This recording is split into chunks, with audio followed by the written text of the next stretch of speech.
parti.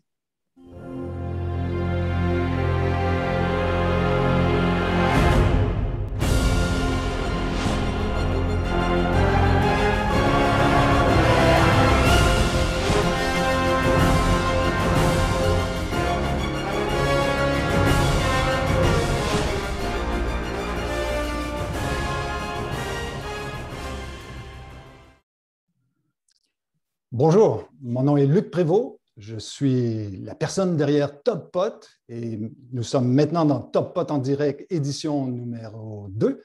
Aujourd'hui, votre média sur la science, l'industrie et la consommation du cannabis dans toute la francophonie reçoit Alison Courier de Canopy Growth. Bonjour Alison. Bonjour Luc, ça va bien? Ça va très bien. Et toi? Très bien, merci de l'opportunité. Je suis très heureuse d'être ici. Superbe. Alors, Canopy Growth est un géant. Que représente le marché du Québec qui est si petit pour vous? Écoute, le mot petit est peut-être une erreur parce que, écoutez, le marché du cannabis au Canada est important et le Québec fait partie d'une des grosses provinces comme l'Ontario, comme l'Alberta, comme la Colombie-Britannique.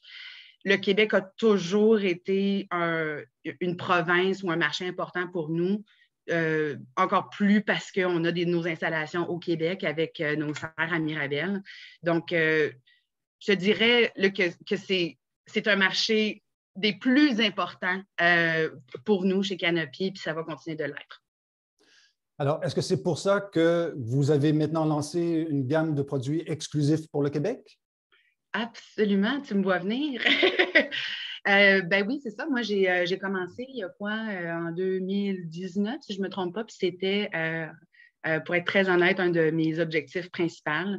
Quand je suis arrivée chez Canopy en tant que petite fille de Saint-Jérôme, 100% québécoise, même si j'ai un nom très anglophone, hein, on va se le dire, c'est la première opportunité que j'ai vue, c'est-à-dire côté local, j'ai vu nos installations, j'ai fait ma première visite à Mirabel, puis je suis tombée en amour autant avec l'équipe que le produit. Ben, à la base, hein, je suis une amoureuse du produit, on va se le dire.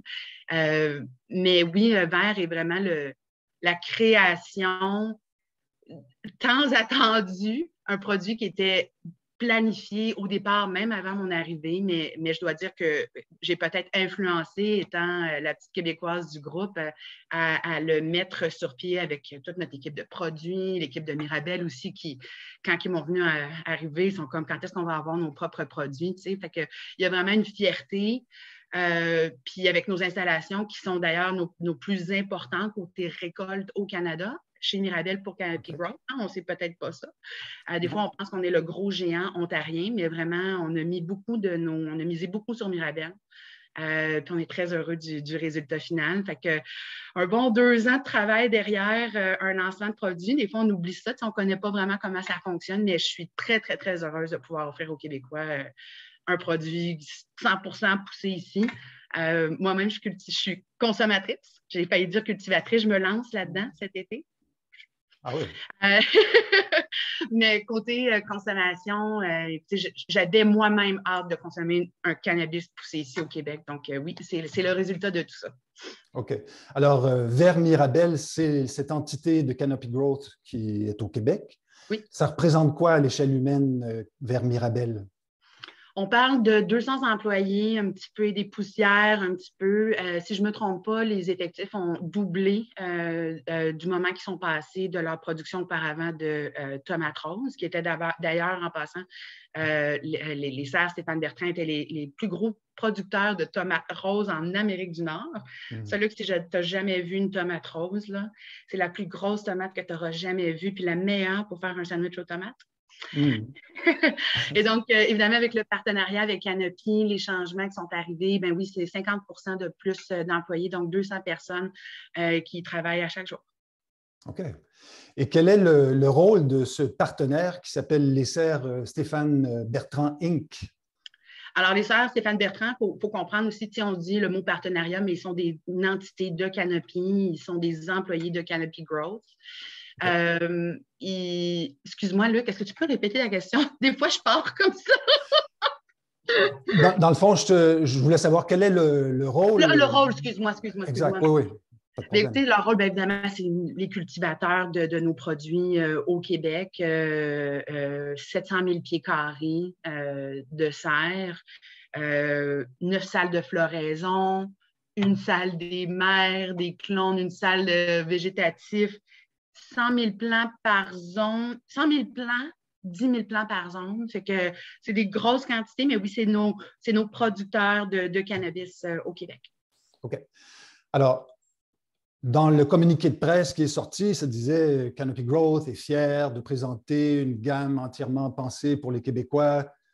Est-ce que tu peux nous expliquer comment cette gamme est née spécifiquement pour les Québécois? C'est quoi l'histoire derrière, là? Un jour, quelqu'un s'est levé et on a dit on va faire un produit pour les Québécois.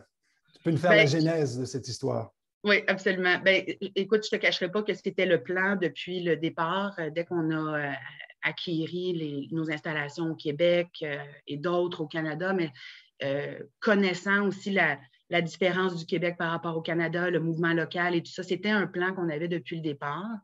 Mais comme tu sais, avec la légalisation et tout le tralala, puis le développement, l'industrie, tout ça, on voulait arriver avec un beau produit. Donc, le produit est né d'une demande, hein, je pense que des Québécois qui sont des grands consommateurs de cannabis local qui, en passant, on ne voit pas la même, en bon anglais, c'est le trend, la même tendance, merci, à travers le Canada. Vraiment, le Québec, que ce soit au niveau de produits de consommation X ou cannabis, on a vraiment une culture locale. Le produit ou l'idée est née, évidemment, je ne vous cacherai pas que je l'ai apporté sur la table, mais en travaillant avec les serres Mirabel, notre équipe de produits, présentement notre chef de produit, Kelly Olson, et tout le monde, on a compris depuis le départ l'importance que les Québécois accordaient et leur fierté de consommer un produit 100% québécois. Donc, c'était dans l'idée depuis le départ.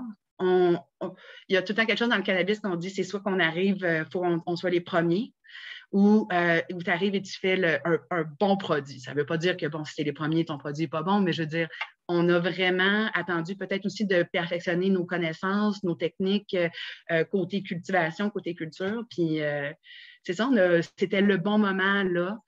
Surtout avec, si on parle, si on regarde à la SQDC qui prennent un virage très bleu, hein, en voulant offrir une grosse, une belle offre de produits québécois. Puis c'était impossible pour moi puis pour Canopy de penser qu'on allait manquer ça. Surtout en étant tellement présent au Québec, puis surtout en ayant la majorité de notre production venant de Mirabel. OK. Ça regarde bien. Est-ce que Vers Mirabel va être aussi destiné, parce que tu nous as parlé de la capacité de production, qui est peut-être supérieure à la capacité du marché québécois d'absorber cette production entièrement. Est-ce que Vers Mirabel est destiné aussi à produire pour le reste du Canada dans un avenir rapproché? Bien, pour l'instant, je te dirais que ma fierté principale, c'est que c'est un produit qui est exclusif au Québec. Et je m'explique parce que, évidemment, côté production, quantité disponible de produits, c'est très important avec la SQDC d'avoir une belle continuité de produits. Hein. Vous savez, il y a beaucoup de compétiteurs, il y a beaucoup d'offres. Et pour l'instant, c'est important pour nous de vraiment répondre aux besoins du Québec, puis d'offrir cette gamme-là exclusivement. Donc, Vert, avec le packaging que vous voyez présentement sur les tablettes, ne se retrouve pas nulle part au Canada. Évidemment, on dit pour l'instant, est-ce que c'est dans nos objectifs? Possiblement, mais on veut s'assurer en premier qu'on est capable de répondre à la demande de nos Québécois. Par contre, c'est faux de dire que le reste du Canada n'a pas un petit goût du Québec parce que, oui, on fait pousser, comme vous savez, aujourd'hui, on va parler de Sour Kush, Green Kush, nos deux génétiques, mais il y a plein d'autres génétiques qui sont poussées à Mirabel. Je peux penser au Kosher Kush de DNA Genetics. On a même certains produits tweed, comme le Houndstooth, des choses qu'on fait pousser là-bas. Donc, oui, Vert pour l'instant seulement pour le Québec. Par contre, il y a plein d'autres produits qui sont poussés à Mirabel qui sont envoyés nationalement. Est-ce que c'est quelque chose qu'on va regarder? Absolument. Mais pour l'instant, c'est mon bébé. Et je veux m'assurer que les Québécois se familiarisent. C'est une marque qu'on vient de lancer. C'est un un gros move pour moi puis pour ma compagnie, un gros pas vers l'avant. Puis on veut vraiment s'établir, s'assurer d'avoir des produits de qualité, bien faits, qui répondent aux consommateurs. Puis après ça, bien oui, c'est sûr moi, j'aime bien exporter mon Québec ailleurs, surtout puis notre savoir-faire. Super. Alors, tu l'as dit un peu plus tôt, le Québec est distinct. Alors, en quoi est-ce différent de créer une gamme de produits pour le Québec plutôt que pour l'Ontario, par exemple? Est-ce qu'il y a une spécificité, une approche différente pour le marché québécois? Écoute, ça, c'est drôle parce que ça revient dans mon ancienne vie. Moi, j'étais dans le commerce de détail, j'ai travaillé partout au Canada, aux États-Unis, à voyager, puis à peut-être s'immerger dans différentes cultures canadiennes versus le Québec. Puis c'est quelque chose que j'ai même remarqué en voyageant à ce moment-là. Le côté local n'est pas aussi fort ailleurs qu'au Québec. Je pense que peut-être la Colombie-Britannique, les Maritimes, ce petit côté distinct comme nous aussi, on peut l'avoir, mais je pense que quand, mettons, l'Ontario pense à un produit local, il pense à un produit canadien. En beau français, un beau produit canadien. Ça ne résonne pas, en tout cas du moins pour l'instant, encore assez fort avec cette clientèle-là, de ce qu'on connaît, de ce qu'on apprend. Oui, c'est une tendance qu'on voit, mettons, émerger encore une fois dans les Colombie-Britanniques qui sont très fiers de leur culture, leurs produits, mais pour l'instant, ça ne résonne pas dans une province de l'Ontario, comme tu me demandes, autant que ça pourrait résonner pour le Québec. Je ne serais pas surprise de voir, Luc, par contre, dans quelques mois même, des années, mais ce que je vois souvent, c'est que le Québec a des fois une petite longueur d'avance, je trouve, sur les autres marchés. Les tendances qu'on voit ici, on les voit se répercuter sur les autres provinces par la suite, des fois peut-être même un an par la suite. Je pense que la raison de ça, c'est qu'on a un marché direct. Hein. Nous, on livre directement à la SQDC, ça s'en va sur les tablettes, alors que dans d'autres provinces comme l'Ontario, on a un marché où, ça s'en va au gouvernement, c'est vendu aux détaillants privés. Et donc, le message où le produit se diffuse un peu, alors que l'avantage de la SQDC, c'est qu'on a de la rétroaction rapide sur un produit, on est capable de vraiment comprendre. Bon, fait que ça nous aide, mais je ne sais pas si le reste de l'Ontario, un jour, va arriver avec, comme un produit cultivé en Ontario ou cultivé.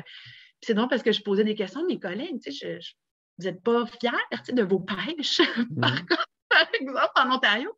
Puis oui, mais il n'y a pas le même sentiment de société distincte, de consommation locale, de fierté, puis de soutien de cette économie-là, des industries que l'on voit au Québec versus les autres provinces. Donc, peut-être, je serais fière d'avoir emboîté le pas, mais je ne le vois pas dans cette année encore. Je ne le vois pas cette année encore.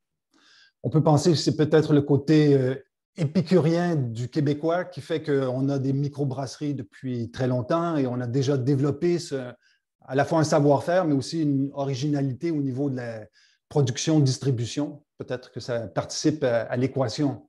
Bien, complètement. Puis, tu sais, je veux dire, oui, ça se passe dans le cannabis, mais ça se passe, comme tu dis, au niveau des microbrasseries, la nourriture. Je ne suis pas surprise de voir que le Québécois est distinct, même dans sa consommation de cannabis versus le reste du Canada. Puis oui, c'est sûr que côté goût, recherche, même les terpènes ont tendance à beaucoup plus intéresser les Québécois que le reste du Canada anglais. Étrange, hein? Ouais. Intéressant. Alors, maintenant qu'on a la table est mise, c'est presque le temps de manger le dessert. Est-ce que tu peux nous parler des deux premiers produits de VR Mirabel, le Green Kush et le Sour Kush? Oui, absolument. Tu peux nous les présenter? Ouais. Oui. Donc, notre Green Kush est un sativa. Évidemment, on l'appelle Green Kush. J'espère que j'ai le droit de dire ça ici sur ce plateau. En fait, la vraie génétique est un Green Crack. Évidemment, dû à son nom, c'est pas vraiment un nom que tant la SQDC que nous, on veut utiliser sur un petit pot qui est, Donc, le Green Crack, en fait, c'est un produit à fort teneur THC, un beau sativa. Cultivar, on parle, on avait un Sativa Seed Club Skunk numéro 1, là, vous allez me suivre ici, mélangé avec de l'Afghani Land Race, qui nous a donné ça. En fait, l'histoire de comment on a comment on a obtenu le Green Crack. On a un certain partenariat avec un certain rappeur qu'on ne peut pas nommer, qui travaille avec Canopy, qui a trouvé la génétique dans le sud de la Californie. Puis étant donné qu'il était très, très fort comme produit, il l'a surnommé, c'est comme du weed sur le crack. Étant donné qu'il était très, en anglais, on dit potent, là, qu'il est très... Très psychoactif. Merci beaucoup pour mes termes.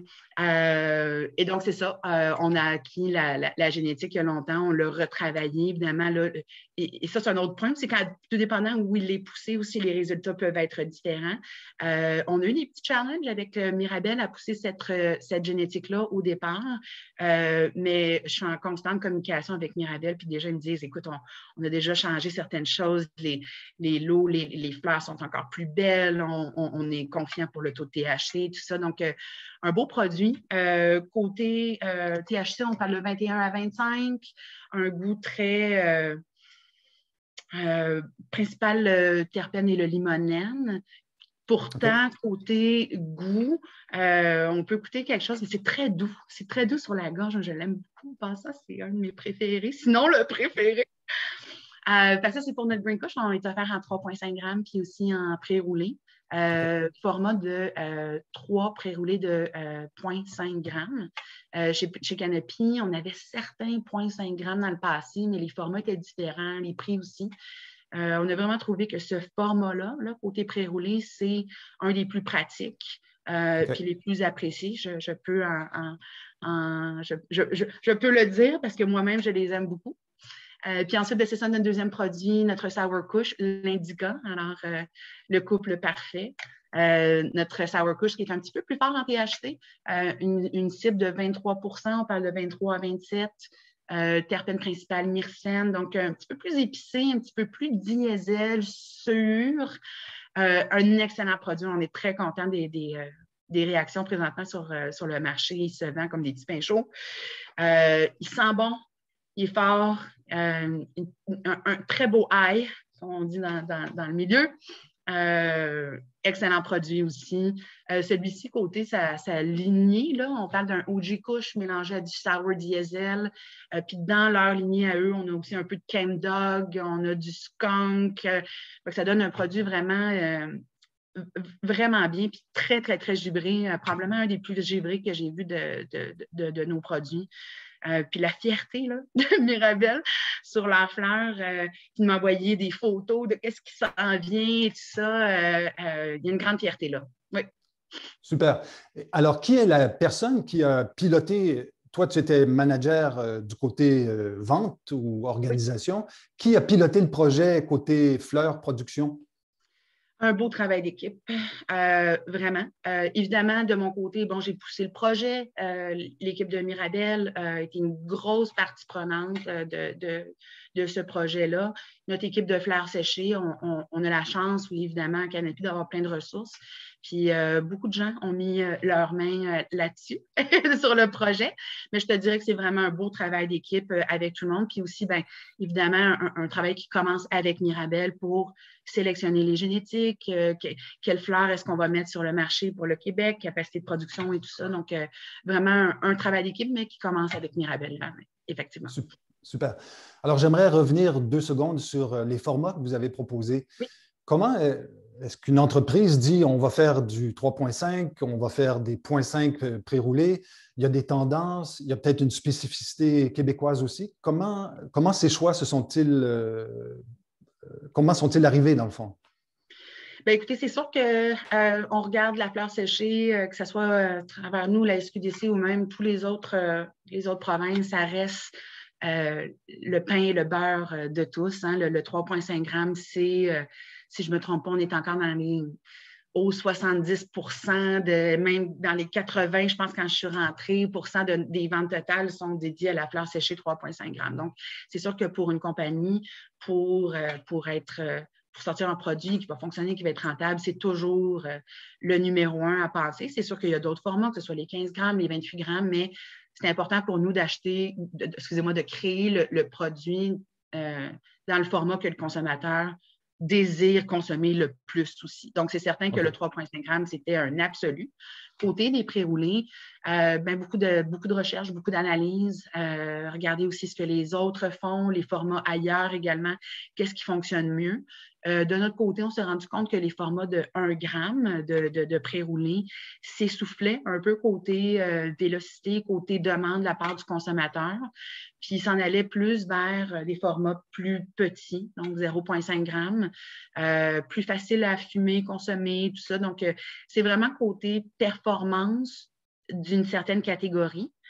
Mixer aussi à s'assurer d'offrir quelque chose avec la SQDC qui, si tout le monde offre toujours le même format, tout le monde offre du 3 fois 0,5 grammes, on va manquer plein d'opportunités. Donc, c'est de s'assurer aussi de regarder qu'est-ce qu'il y a sur le marché. Y a-t-il des formats qui sont en demande, mais qui ne sont pas offerts? Mais je ne vous cacherai pas que pour celui-ci, puis pour le lancement d'une première marque, on s'est lancé sur les formats qui avaient le plus de succès côté vélocité dans le marché. OK. Parce que je vois qu'aux États-Unis, il y a des micro-formats qui apparaissent, genre le 0,2 grammes, qu'ils appellent le dog walker. Le temps que tu sortes, tu fumes ton machin et tu reviens. Donc, j'étais curieux de voir la logique derrière tout ça. Et tu m'as dit que derrière ce projet, il y avait une équipe. Est-ce que tu peux me dire qui était ou qui est le maître cultivateur? Ça, c'est probablement la partie que je suis le plus fière. C'est une femme. Elle s'appelle Jacinthe Pagé, qui est notre chef cultivatrice vers Mirabel, qui est avec eux depuis des années. Je suis très fière de dire ça parce qu'évidemment, hein, comme tu sais, Luc, le milieu du cannabis, c'est pas un boys club, mais c'est majoritairement habité par des hommes. Puis de plus en plus, par contre, je vois un gros changement. Puis beaucoup de femmes qui entrent dans l'industrie, mais très fière de dire comme quoi notre chef cultivatrice, oui, est une femme. Je veux apprendre plus d'elle, justement, là, de travailler plus main en main. Moi, je travaille beaucoup avec Steve de Bertrand, de la famille Bertrand, Sylvain, Stéphane, toute la famille qui est extraordinaire. Mais oui, c'est vraiment eux qui s'occupent de la culture, puis Jacinthe, la chef cultivatrice. Super. Ça, c'est une très, très bonne nouvelle pour le Québec. Ben, je trouve que oui, absolument. Parce que dans le fond, ça va faire à un moment donné partie du patrimoine et ça va devenir naturel de développer ce genre de talent. Alors, maintenant, en conclusion, qu'est-ce que nous réserve vers Mirabel pour le futur? Bon, ben, premièrement, vous êtes mieux de vous habituer à nous parce qu'on est ici pour rester. C'est une marque qui va être présente pour le Québec, qui va rester. On a plusieurs nouveaux, dans le jargon du milieu, on appelle ça un SKU. On a des nouveaux produits qui vont être lancés. On regarde la période entre juin et septembre pour lancer des nouveaux produits, fleurs séchées, pré-roulées, et peut-être d'autres petites choses que je n'ai pas encore le droit de parler. Mais dans la catégorie des extraits, on va dire ça, qu'on regarde, évidemment, c'est développement de produits, c'est pas quelque chose qu'on peut faire en claquant des doigts. C'est plus difficile qu'on pense, mais en même temps, tous les yeux de Canopy présentement sont rivés sur le Québec. Ailleurs aussi, mais le Québec est une province très importante pour nous. Puis on n'a pas fini de dire notre dernier mot avec Vert. Moi, je dis tout le temps, ce n'est que le début. On apprend aussi, tu sais, avec la fleur séchée, les récoltes, on est déjà en train de regarder différentes méthodes de culture, séchage, tout ce qui est l'affinage, pour vraiment pousser le produit à un autre niveau aussi. Je vais être vraiment heureuse de pouvoir en parler quand on va être rendu là. Il y a beaucoup de tests qui est fait, mais on s'en va vers une longévité avec ce produit-là, puis vraiment une particularité. Ça va toujours, tu sais, comme moi, j'adore dire que le Québec est différent, même si tout le monde est allé m'entendre le dire à travers le Canada ou peu importe. Tu sais. Mais c'est important pour moi de continuer à miser là-dessus. Puis évidemment, Vert aussi, on a un autre aspect où on veut soutenir les microproducteurs avec un programme qu'on va appeler Vert Québec Limité et qui va être des produits qui vont être offerts en édition limitée, des petits lots en rotation Vert, c'est plus que juste un produit qu'on vend et qui est poussé au Québec. C'est aussi c'est aussi quelque chose qui va nous aider à pouvoir faire des partenariats avec d'autres microproducteurs puis élever l'industrie du cannabis au Québec. J'espère que tu sens ma passion parce que ça, Oui. c'est plus que, parce qu'en tant que géant, comme tu as dit, en tant que gros, on a cette responsabilité-là également, à mon avis.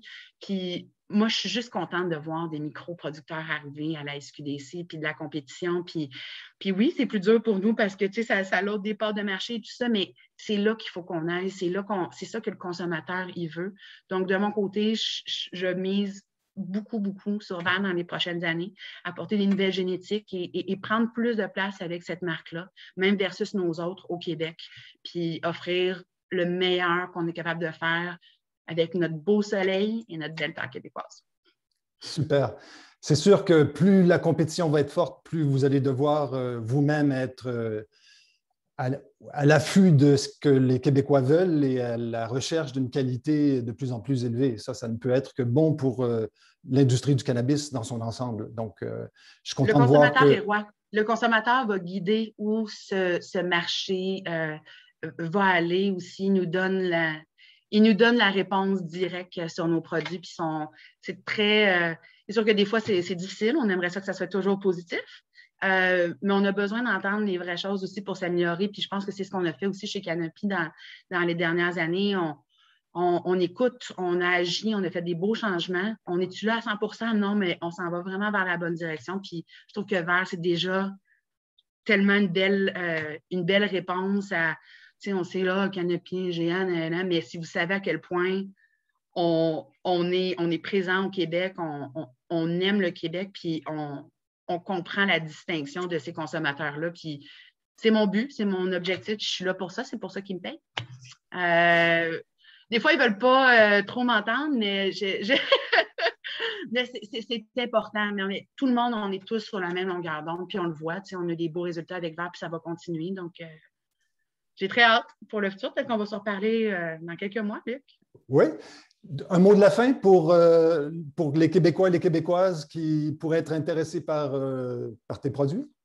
Bien, premièrement, n'ayez pas peur. Essayez-les. Ouais. Supportez la culture québécoise, s'il vous plaît. Merci. Ayez une ouverture d'esprit. Essayez des choses. Arrêtez de pousser vers le THC. Il y a autre chose. J'ai hâte qu'on s'en aille dans une autre conversation, mais vraiment, mot de la fin, un gros merci à toi, Luc, puis merci à vous, peut-être qui sont déjà consommateurs de verre, puis j'ai hâte d'entendre vos commentaires, j'ai hâte de le voir.